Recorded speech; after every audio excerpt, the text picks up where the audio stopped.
পুয়াবারো অবস্থা new York সিটির mayor প্রার্থী জোহরান মামদানির, কারণ পুনর্নির্বাচনের দৌড় থেকে সরে গেলেন মেয়র এরিক অ্যাডামস। ডেমোক্রেট অধ্যুষিত নিউ ইয়র্ক সিটিতে দলের মনোনয়ন পেয়ে মামদানির অবস্থান এমনিতেই বেশ শক্তিশালী।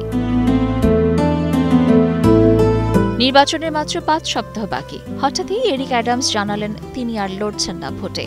এ খবর শহরের রাজনৈতিক অঙ্গনে আলোচনার ঝড় তুলেছে। সামাজিক যোগাযোগ মাধ্যম এক্সে অ্যাডামস নিজেই জানিয়ে দেন, মামলা, মিডিয়ার অব্যাহত চাপ আর নির্বাচন কমিশনের পক্ষ থেকে অর্থ বরাদ্দ আটকে দেওয়ায় কার্যকর প্রচার চালানো অসম্ভব হয়ে পড়েছে। এসব কারণে তাৎপর্যপূর্ণ ক্যাম্পেইন চালানোর পরিবেশ আর নেই। ফেডারেল মামলার ইস্যুতে নানা দুর্ভাগ্যজনক ঘটনার মুখোমুখি হয়েছি, যদিও ভুলভাবে আমাকে অভিযুক্ত করা হয়েছিল, কারণ এই শহরের জন্য লড়েছিলাম। কিন্তু কিছু লোক এখনো আমাকে নিয়ে সংশয়ে আছে। আমার ভবিষ্যৎ নিয়ে সংবাদ মাধ্যমের ক্রমাগত জল্পনা এবং প্রচারাভিযান অর্থায়ন বোর্ডের অর্থ আটকে দেওয়ার সিদ্ধান্ত প্রতিদ্বন্দ্বিতা করার মতো তহবিল সংগ্রহ থেকে বঞ্চিত করেছে।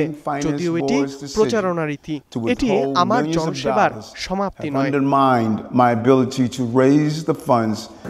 অ্যাডামস নিজের ৪ বছরের মেয়াদকালে অপরাধ দমন, বাসস্থান নির্মাণ আর শিক্ষা সংস্কারের সাফল্য তুলে ধরলেও স্বীকার করেছেন, অর্থনীতি ও ব্যয়ের চাপ নিয়ে নিউ ইয়র্কবাসী এখনও উদ্বিগ্ন। জোহরান মামদানির মতো এরিক অ্যাডামসও ডেমোক্রেটিক পার্টির রাজনীতির সাথে সম্পৃক্ত। দলের মনোনয়ন পেয়ে ২০২১ সালে মেয়র নির্বাচিত হন, তবে চলতি মেয়াদে স্বতন্ত্র প্রার্থী হিসেবে লড়ে জয় পান। কিন্তু এবার জরিপে পিছিয়ে পড়েন ডেমোক্রেট প্রার্থী জোহরান মামদানির কাছে। এমনকি আরেক প্রতিদ্বন্দ্বী সাবেক গভর্নর অ্যান্ড্রু কুমোর চেয়ে কম জনপ্রিয় এরিক অ্যাডামস, যিনি এবার নিরপেক্ষ প্রার্থী। মেয়র হিসেবে এরিক অ্যাডামসের মেয়াদ শেষ হবে আগামী ডিসেম্বরে। প্রার্থিতা প্রত্যাহার করলেও এরিক অ্যাডামসের নাম থাকবে ব্যালটে। কিন্তু কার্যত লড়াই এখন মামদানি, কুমো ও রিপাবলিকান কার্টিস লিওয়ারের মধ্যে সীমাবদ্ধ। এরিক অ্যাডামসের সরে যাওয়ার পর সম্ভাব্য প্রধান প্রতিদ্বন্দ্বী অ্যান্ড্রু কুমোর প্রসঙ্গে কথা বলেছেন অভিবাসী পরিবারে জন্ম নেয়া তরুণ রাজনীতিবিদ জোহরান মামদানি। দাবি করেন, ডেমোক্রেটিক প্রাইমারিতে খোদ প্রেসিডেন্ট ডোনাল্ড ট্রাম্প ও কুমো তার জয় ঠেকাতে চেয়েছিলেন, তবে ব্যর্থ হয়েছেন। চূড়ান্ত ভোটেও এ ধারা অব্যাহত রাখাতে আত্মবিশ্বাসী জোহরান মামদানি। অনেকদিন ধরেই গুঞ্জন ছিল এই মাসে, এই সপ্তাহে, এই দিন এরিক অ্যাডামস সরে যাচ্ছেন, আর আজ সেটাই দেখলাম।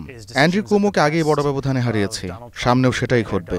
আমি নিউ ইয়র্কবাসীর কথা ভাবছি, তারা এমন এক নেতৃত্বই বেছে নেবেন যিনি সাধারণ মানুষের কল্যাণে কাজ করতে সক্ষম।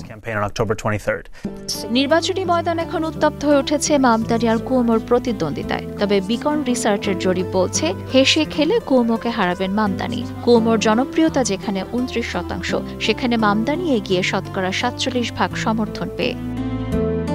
Sabina Sultana, star news.